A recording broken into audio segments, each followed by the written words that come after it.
Hi, this is Steve Stratton. I'm an orthopedic physical therapist with expertise in sports medicine and manual therapy. I'm going to react, I haven't seen them yet, to their manipulations and the cavitation.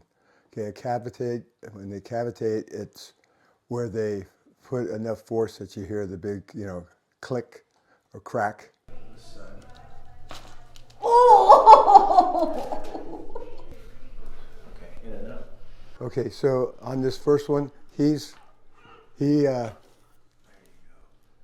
one cavitation, and most of the time that's all right, but there's a way to do it where it's less force versus more force.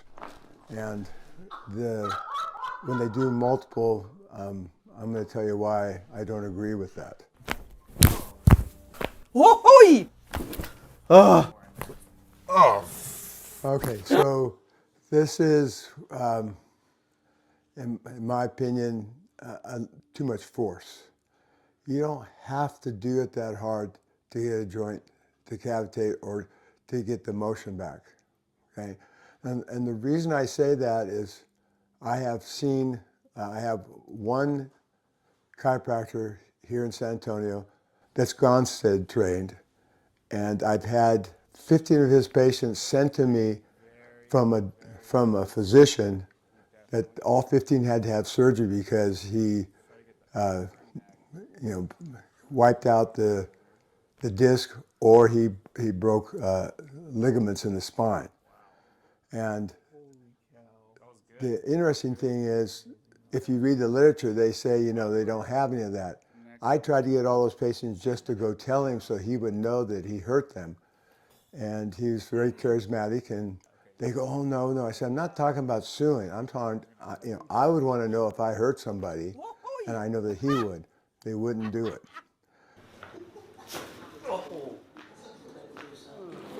Oh, yeah. Okay, so my oldest daughter has to have a cavitation. So even though I fix something and have no cavitation, she has full motion there, I move a couple seconds and then I do enough force to make it cavitate where you can hear it. And then she's all right. So I know that she's watched all that and thinks that she needs to have it. She's never really had chiropractic care. And maybe that's a selling point, I don't know. But I'd like to see less force. Okay, this one says, insane ASMR cracks chiropractic adjustment compilation.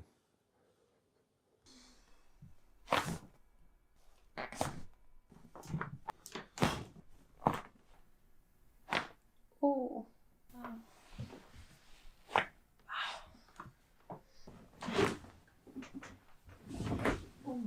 Drive that shoulder back, roll the hips towards me. This guy How was that? has really good technique. Just still a little too much force, especially when he's using his body weight on it. Now, because I've been trained it, I will do that because that helps gap the joint, but I can still do it without causing that cavitation. A little more.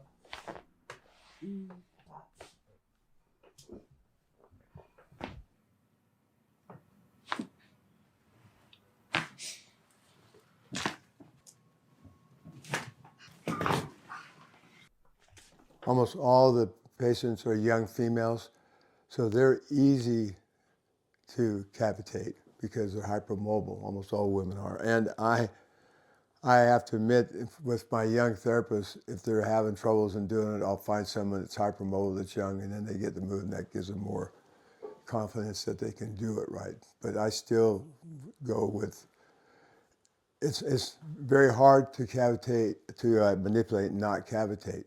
It took me probably over 10 years to be able to get where I can do almost all that way. Some hypermobiles, you're going to have, it's just going to be a little click because I, again, don't use a lot of force.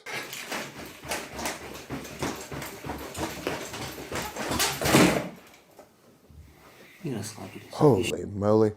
Now, that was one yanking on a leg. That's way too much force, and that shows that he doesn't have much control in what he's doing either.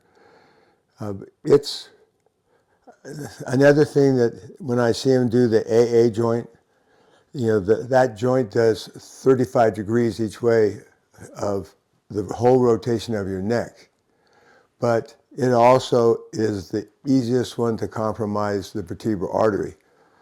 So again, young people they can get away with, but if I ever saw them doing it to old people, I would caution them going to someone using that kind of force. Ooh, I'm sweating. You ever have hands and wrists done? No.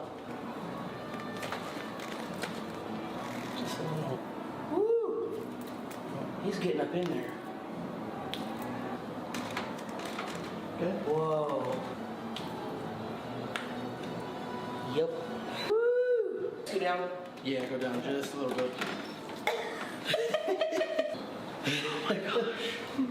Oh God. Oh God. Okay. We're about to do the neck distraction manipulation. Oh God.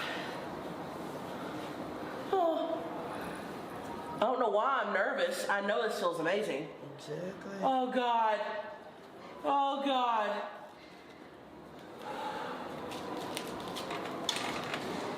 Ah! Oh! Oh! Oh! Oh! Am I alive? Or did I die? No, I'm alive. Oh my God. All right. So again, you'll now, I will show you when you look at the video of me doing a lumbar spine and the right anterior nominate. And you're going to see the difference. They both make little clicks because the young woman is very hypermobile, but very little force. And I'm saying that because I've seen chronic failed people who are not candidates for almost any type of mobilization because of the comorbidities they have or the people that have like psoriatic arthritis and their joints are all pretty much shot, but they're trying to keep their motion so that when it fuses, it'll fuse in a proper position. Those just aren't candidates for that, and they've never done that in these. So I mean, and I'm not bad mouth from that standpoint, but I'm sure they see older patients, and I'd be interested to see how they deal with them. If they do the same things, then I'd probably be 100% against all that. All right, so let me just first see it. Side bend left. Okay, you see it's straight here and then it turns and it's flat right there. Okay, now go the other way. It should be a C curve. See, and it's not here and here. So how I'll know if it's in dysfunction is called a skin drag. Okay, look straight ahead. When I come to here, see it stops. That means there's increased sympathetic tone. Okay, right there, and it stops right there. After I move those, that won't be there.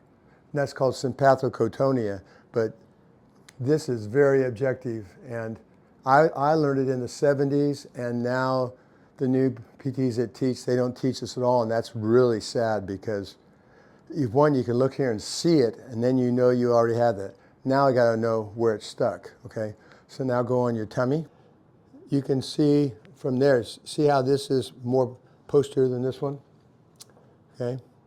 And a little bit there, nothing there, okay? Here a little bit, but that's the worst one. So there's 5, 4, 3, L3, and that's where we had the stop in the tone. Okay, so this is osteopathic, so they'd call this FRS left because they look at 3 planes. That means this is flexed and rotated left. And you know, in the facets, it's usually side bend rotation is in lumbar and thoracic is different. Okay, but this is happening at the same time. Okay, so now turn on your left side. All right, so this is where osteopathic, I'm going to find the barrier for those 3. So what that means is you look at the facets, when you do extension, they go down and back. So when she goes here, this stops, and this one, the right one, and this one continues, and that's what makes it be rotated left, okay? Because this one can't, this is the dysfunctional side, even though this is the posterior side, okay? So I'm going to be on 3, put my finger on 2, and I'm going to relax. I'm going to go just to the movement of 2. I grab your wrists. Grab your wrist with this. Yeah, that way you won't feel like you're going to fall. I go back to 3, and then I go to extend. No, you don't do it, I do it. Okay. So now I have it at the barrier. And so what I'm going to do is that. Now I had a little cavitation because she's pretty hypermobile, but you don't hear it go, and you didn't see all this force. That was done with ounces of force. Okay, and now go back on your tummy. Okay, and go up on your elbows. There you go. See, and now it's level. Okay, and if you notice, now there's no sympathetic tone.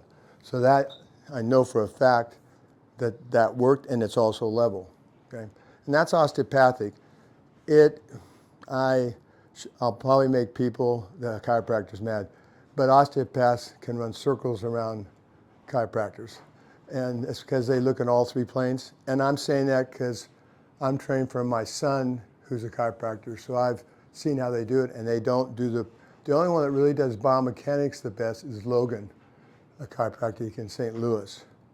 And they're very specific, and I'm at the barrier, so that's why I didn't have to do any force, where they have to do more force to move it because they don't have it at the barrier. So I hope you got to see why I don't do multiple cavitations, because there's no reason to.